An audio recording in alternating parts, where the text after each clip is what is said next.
ಮಾತನಾಡಿಸ್ತಾ ಹೋಗ್ತೀನಿ. ಎಸ್, ಇನ್ನು ಮುಂಬರುವಂತಹ GBA election ಬಗ್ಗೆ ಈಗ ಸಿಎಂ DKಶಿ ಕಣ್ಣಿಟ್ಟಿರುವಂತದ್ದು. ಇವತ್ತು ಮಹತ್ವದ ಸಭೆ ಹಮ್ಮಿಕೊಂಡಿದ್ದಾರೆ. ಮುಂಬರುವ GBA ಎಲೆಕ್ಷನ್ ಮೇಲೆ ಸಿಎಂ DKಶಿ ಕಣ್ಣಿಟ್ಟಿದ್ದಾರೆ. ಇಂದು ಬೆಂಗಳೂರು ನಗರ ಗ್ರಾಮಾಂತರ ಹಾಗೆ ದಕ್ಷಿಣ ಶಾಸಕರ ಸಭೆ ಹಮ್ಮಿಕೊಳ್ಳಲಾಗಿದೆ. ಹಿಂದಿನ ಪರಾಜಿತ ಅಭ್ಯರ್ಥಿಗಳ ಸಭೆ ಕರೆದಿರುವಂತಹ ಸಿಎಂ DKಶಿ ಶಾಸಕರ ಕುಂದುಕೊರತೆ ಮತ್ತು ಸಮಸ್ಯೆ ಬಗ್ಗೆ ಆಲಿಸಲಿದ್ದಾರೆ. ಮಧ್ಯಾಹ್ನ 3 ಗಂಟೆಗೆ ಸಿಎಂ ಗೃಹ ಕಚೇರಿಯಲ್ಲಿ ಸಭೆ ಹಮ್ಮಿಕೊಳ್ಳಲಾಗಿದೆ. ಶಾಸಕರ ಸಭೆಗೂ ಮೊದಲು MLCಗಳ ಸಭೆ ಕೂಡ ಕರೆದಿದ್ದಾರೆ. ಮುಂಬರುವ GBA ಚುನಾವಣೆ ಬಗ್ಗೆ ಮಹತ್ವದ ಚರ್ಚೆ ಸಾಧ್ಯತೆ ಇದೆ. ಚುನಾವಣೆ ಹಿನ್ನೆಲೆ ಶಾಸಕರಿಗೆ ಸಿಗುತ್ತಾ ಭರ್ಜರಿ ಅನುದಾನ ಅಂತ ಪ್ರಶ್ನೆಗಳು ಮೂಡ್ತಾ ಇದೆ.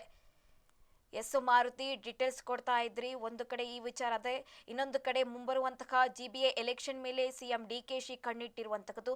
ಇವತ್ತು ಮಹತ್ವದ ಸಭೆ ಕೂಡ ಹಮ್ಮಿಕೊಂಡಿದ್ದಾರೆ. ಇದ್ರ ಬಗ್ಗೆ ಡೀಟೇಲ್ಸ್ ಕೊಡೋದಾದ್ರೆ ಮಾರುತಿ.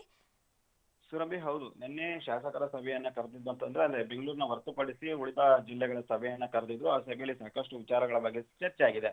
ಆದ್ರೆ ಅದನ್ನ ಮುಂದುವರೆದ ಭಾಗವಾಗಿ ಇವತ್ತು ಬೆಂಗಳೂರಿನ ಉತ್ತರ, ದಕ್ಷಿಣ ಮತ್ತು ಪೂರ್ವ ಸಂಬಂಧಪಟ್ಟಂತೆ ಬೆಂಗಳೂರಿನ ಎಲ್ಲಾ ಶಾಸಕರುಗಳ ಸಭೆಯನ್ನ ಕೂಡ ಇವತ್ತು ಅಂದ್ರೆ ಶಾಸಕರು ಪ್ಲಸ್ ಈ ಹಿಂದೆ ಬೆಂಗಳೂರಿನಲ್ಲಿ ಸೋತಿರುವಂತಹ ಪರಾಜಿತ ಅಭ್ಯರ್ಥಿಗಳನ್ನು ಕೂಡ ಈ ಸಭೆಗೆ ಕರೆದಿರುವಂತದ್ದು ಸಾಕಷ್ಟು ಮಹತ್ವವನ್ನ ಪಡ್ಕೊಂಡಿದೆ. ಯಾಕೆಂದ್ರೆ ಇನ್ನೇನು ನವೆಂಬರ್ ಅಥವಾ ಡಿಸೆಂಬರ್ ಅಲ್ಲಿ GBA ಚುನಾವಣೆ ನಡೆಯುವ ಸಾಧ್ಯತೆ ಇರುವಂತದ್ದು. ಹಾಗಾಗಿ ಅದ್ರಿಗೆ ತಯಾರಿಕೆಗೆ ಸಂಬಂಧಪಟ್ಟಂತೂ ಕೂಡ ಇವತ್ತು ಚರ್ಚೆ ಆಗುತ್ತೆ. ಮತ್ತೆ ಬೆಂಗಳೂರಿನ ಈಗಿರುವಂತಹ ಸಮಸ್ಯೆಗಳ ಬಗ್ಗೆ ಆಗಿರ್ಬೋದು, ನೀರಿನ ಸಮಸ್ಯೆ ಆಗಿರ್ಬೋದು ಮತ್ತು ಬರ ನಿರ್ವಹಣೆ ಬಗ್ಗೆಯೂ ಕೂಡ ಚರ್ಚೆ ಆಗುತ್ತೆ. ಎಲ್ಲೆಲ್ಲ ಸಮಸ್ಯೆಗಳಿದಾವೆ ಮತ್ತು ಅದ್ರ ಬಗ್ಗೆ ಯಾವ ರೀತಿ ಸಮಾಲೋಚನೆ ನಡೆಸಬೇಕು ಮತ್ತು ಸರ್ಕಾರದಿಂದ ಯಾವ ರೀತಿ ಕ್ರಮಗಳು ಆಗ್ಬೇಕು ಎಂಬ ಬಗ್ಗೆಯೂ ಕೂಡ ಚರ್ಚೆ ಆಗ್ತದೆ. ಹಾಗಾಗಿ ಇವತ್ತು ಶಾಸಕರನ್ನ ಮತ್ತು ಪರಾಜಿತ ಅಭ್ಯರ್ಥಿಗಳನ್ನ ಕರೆದು ಅದ್ರ ಬಗ್ಗೆ ಸಂಪೂರ್ಣವಾಗಿ ಚರ್ಚೆಯನ್ನ ಮಾಡ್ತಾರೆ ಮತ್ತು ಮಾಹಿತಿಯನ್ನ ಪಡೆದುಕೊಡ್ತಾರೆ. ಅದೇ ರೀತಿ ಬೆಂಗಳೂರಿಗೆ ಬೇಕಾದಂತ ಅನುದಾನವನ್ನ ಕೂಡ ಯಾವ ರೀತಿ ಬಿಡುಗಡೆ ಮಾಡಬೇಕು, ಎಷ್ಟು ಕಾಮಗಾರಿಗಳು ಬಾಕಿ ಹಿಡಿದವೆ ಮತ್ತು ಯಾವೆಲ್ಲ ಚಾಲನೆಯನ್ನ ಕೊಡಬೇಕು ಎಂಬ ಬಗ್ಗೆಯೂ ಕೂಡ ಇವತ್ತಿನ ನಡೆಯುವಂತ ಸಭೆಯಲ್ಲಿ ಚರ್ಚೆ ಆಗತ್ತೆ.